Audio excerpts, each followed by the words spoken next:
Hello everyone, this is Samirian, and in this tutorial we are going to talk about the Metronome tool. Now the Metronome tool pairs very well with these music note creators that I just did another tutorial on, but it's actually great for synchronizing almost anything. You could synchronize your own fireworks display, you could synchronize enemy spawns. It's a perfect tool for timing things perfectly. So we're going to take a quick look at the properties first of the Metronome tool and go over what they are. Now time bar duration is basically like the time bar if you know how to read a sheet of music. The time bar duration goes, I believe, from the quickest you can make it is 4 seconds and the slowest is 30 some seconds. I'm not 100% sure on that right now. Now impulses per time bar that's how many beats are going to be in this time bar. So sometimes you have to get a little math involved. Right now we've got 4 beats during a 4-second time bar. So we're going to get 1 beat every second right at this moment. Now to play with it, if I go up to 8 and 4, that means we're going to get 1 beat every half a second.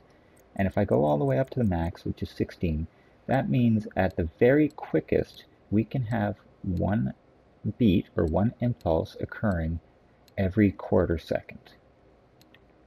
Now time bars per cycle is how many time bars we're going to be allowed to program into the tool, and I'm going to actually put it up to 3 just for demonstration purposes. And the number of full cycles is, once these 3 time bars are done, how many times do you want to repeat it? Here it's set to just do it once. You can set it all the way up to 100, or you could even set cycle indefinitely to on, and it will just keep going and going.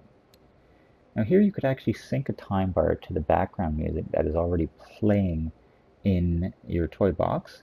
We're not going to do that right now. And then audible ticks on impulse is basically going to do a little metronome type sound to show you how fast the tool is going.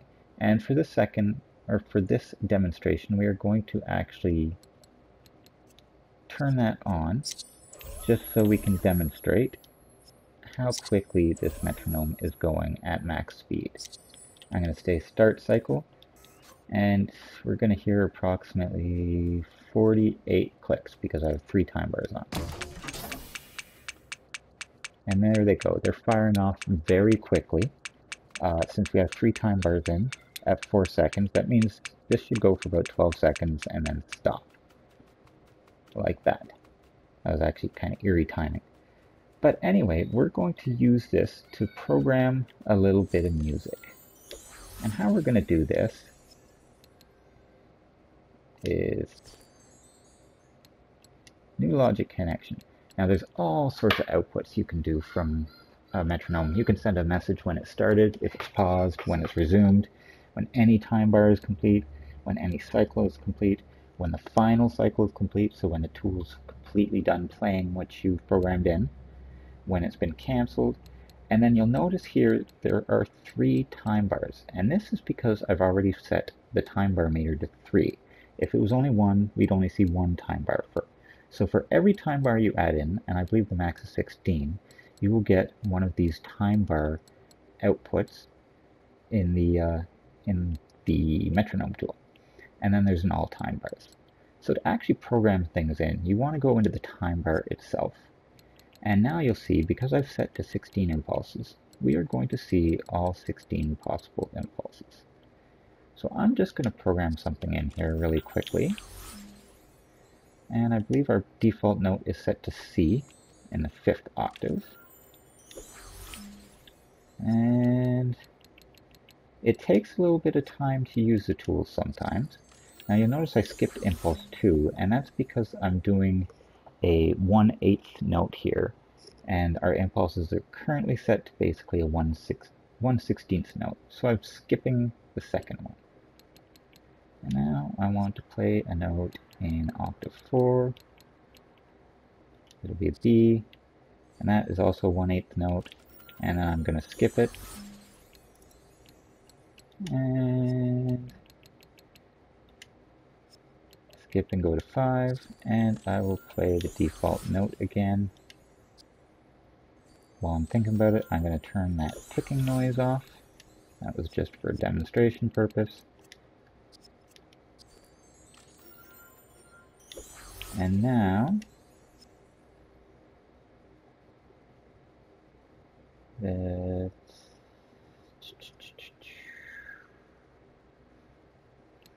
let's go to time bar 1.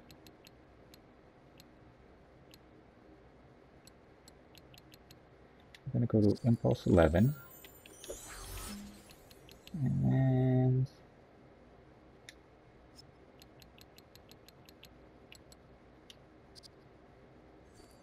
let's just see how this sounds right now.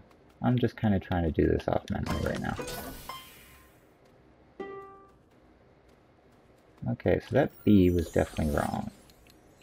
So now I can go in.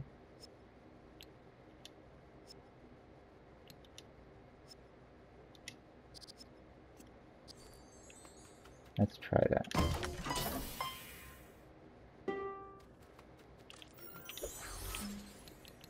And that G was definitely wrong. So I also want that in octave 5. And at least it shows me the impulse here, so I can quickly...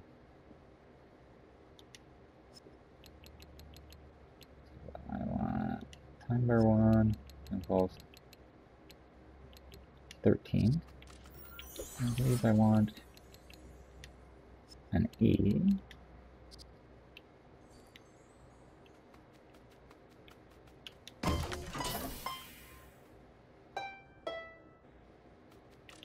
No, I wanted that. No.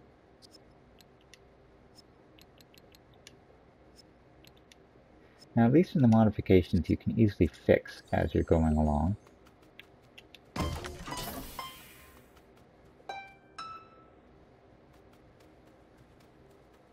And what's the next note? I think it's D. Not 100% sure though. Let's see if D sounds alright. And impulse 15.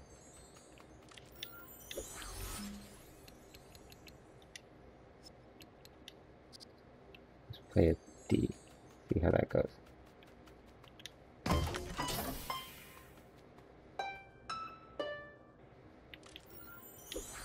Wrong octave, that's for certain. So this is, it's at least fairly easy to edit as you're going along. Let's try that.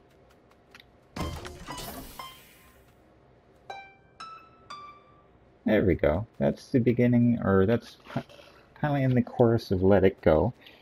So that's how you can use a metronome with Music Tool. And we're actually just going to fire off some fireworks as the song is playing, just to synchronize things.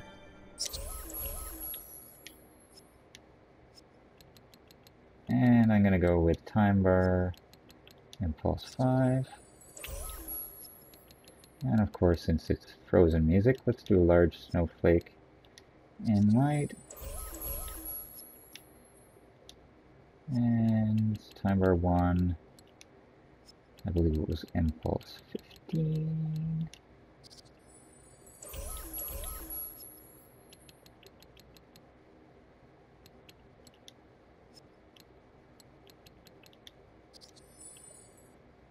And give this a try. And this is beautiful for synchronizing all sorts of things together.